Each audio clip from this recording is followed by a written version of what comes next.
Hi friends, வணக்கம். Welcome to business சம்லா channel. நம்ம சேனலில் தொடர்ந்து பிஸ்னஸ் ரிலேட்டடான வீடியோஸ் எல்லாம் பார்த்துட்டு வரோம். எல்லோரும் பிஸ்னஸ் சம்லா சேனலை சப்ஸ்கிரைப் பண்ணிக்கோங்க. பக்கத்தில் இருக்க பெல் ஐக்கானை கிளிக் பண்ணிக்கோங்க. நோட்டிஃபிகேஷன்ஸில் ஆல் நோட்டிஃபிகேஷன் செலக்ட் பண்ணிக்கோங்க. அப்போ தான் நான் போடுற வீடியோஸ் எல்லாம் ரெகுலராக உங்களுக்கு வரும்.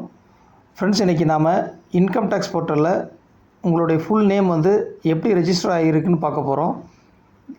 கேஒய்சி பண்ணுறப்போ பேன் வேலிடேஷன் பண்ணணும். அப்போது உங்கள் name income tax portal data பேஸில் எப்படி இருக்குதோ அதே மாதிரி தான் நீங்கள் டைப் பண்ணணும். அப்போ தான் கேஒய்சி வேலிடேட் பண்ண முடியும்.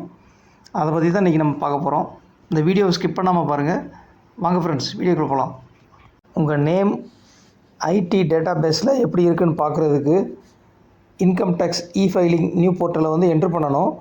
அந்த போர்ட்டலோட லிங்க் நான் டிஸ்கிரிப்ஷனில் கொடுத்துருக்கேன். ஃப்ரெண்ட்ஸ், ஃபைலிங் போர்ட்டலில் என்ட்ரு பண்ணிக்கோங்க. இங்கே பார்த்தீங்கன்னா லெஃப்ட் சைடில் இபே டேக்ஸ்னு இருக்கிறதுல கிளிக் பண்ணிக்கோங்க. நெக்ஸ்ட்டு உங்களோட பேன் நம்பரை என்ட்ரு பண்ணிக்கோங்க. அகைன் கன்ஃபார்ம் பேன்லேயும் உங்கள் பேன் நம்பரை என்ட்ரு பண்ணிக்கோங்க. நெக்ஸ்ட்டு உங்களோட மொபைல் நம்பரை என்ட்ரு பண்ணிக்கோங்க.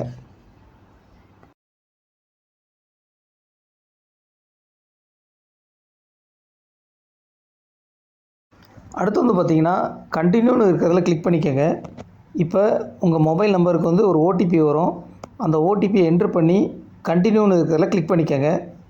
இப்போ பார்த்தீங்கன்னா பேன் சக்ஸஸ்ஃபுல்லாக வெரிஃபை பண்ணிட்டோம்.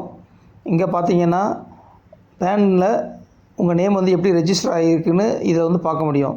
அதாவது பார்த்தீங்கன்னா ஒவ்வொரு வேர்ட்லேயும் ஃபஸ்ட் லெட்டரும் லாஸ்ட் லெட்டரும் இருக்கும். ஸோ நம்ம இதை நோட் பண்ணி வச்சுக்கிட்டு இதே மாதிரி தான் கேஒய்சி பண்ணுறப்போ ரெஜிஸ்ட்ரேஷன் பண்ணணும்.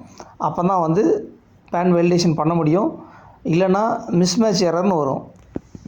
ஃப்ரெண்ட்ஸ், இப்போ பார்த்திங்கன்னா பேன் கார்டில் இருக்கிற நேம் மிஸ்மேட்ச் எரரில் நிறைய கேஒய்சி ஹோல்ட் ஆகியிருக்கு. அதனால் கேஒய்சி பண்ணுறப்போ கரெக்டாக பார்த்து பண்ணுங்கள். இதில் எப்படி இருக்கோ நேம் அதே மாதிரி பார்த்து பண்ணுங்கள். அதே மாதிரி பார்த்திங்கன்னா ஒரு சிலருக்கு சர்நேமும் சேர்ந்த மாதிரி இருக்கும். அப்பா பேரும் அதில் சேர்ந்துருக்கும். அதனால் கரெக்டாக பார்த்து ரெஜிஸ்டர் பண்ணுங்கள். ஃப்ரெண்ட்ஸ், இன்றைக்கி நாம் ஐடி டேட்டா பேஸில் நேம் எப்படி ரெஜிஸ்டர் ஆகியிருக்குன்னு பார்த்தோம். இந்த வீடியோ உங்கள் எல்லாருக்கும் ரொம்ப பிடிச்சிக்கணும்னு நான் நினைக்கிறேன். உங்கள் ஃப்ரெண்ட்ஸுக்கும் ஷேர் பண்ணுங்கள், லைக் பண்ணுங்கள், கமெண்ட் செக்ஷனில் கமெண்ட் பண்ணுங்கள். மறக்காமல் சேனலை சப்ஸ்கிரைப் பண்ணிக்கோங்க, பெல் ஐக்கானை கிளிக் பண்ணிக்கோங்க. மற்றும் ஒரு பிஸ்னஸ் சம்மந்தமான வீடியோவில் விரைவில் சந்திக்கலாம். நன்றி, வணக்கம்.